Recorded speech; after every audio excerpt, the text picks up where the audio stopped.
Hello guys, আসসালামু আলাইকুম।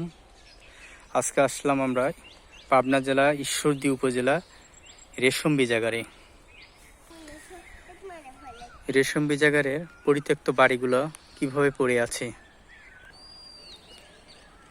রেশম বিজাগারের যেসব ঘরে পলু পোকা তৈরি হয় সেসব ঘরগুলো দেখেন কিভাবে অবস্থায় পড়ে আছে, একেবারে অকেজো। সেই রেশম বিজাগারের মসজিদ কিভাবে পড়ে আছে জরাজীর্ণভাবে। তার আশেপাশের চিত্রগুলো দেখুন, ছাদের উপরে খের হয়ে গেছে। এই রেশম বিজাগারটা আবার সচলভাবে চালু করার প্রয়োজন। জামাত বিএনপি বলেছিল ক্ষমতায় গেলে তারা নাকি জনগণের কর্মসংস্থান করে দিবে। বাড়িঘরগুলো জরাজীর্ণভাবে পড়ে আছে। সরকারের কাছে আবেদন, এই রেশম বিজাগারটা আবার নতুনভাবে চালু হোক। সবার প্রতি দৃষ্টি আকর্ষণ।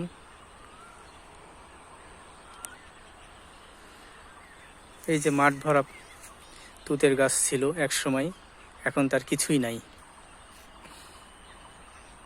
রেশম বিজাগারটা চালু হলে অনেকের কর্মসংস্থান তৈরি হবে। এখানে না হলেও 60 থেকে 70 জন কর্মসংস্থানের লোক কাজ করত। আজ তার কি অবস্থা।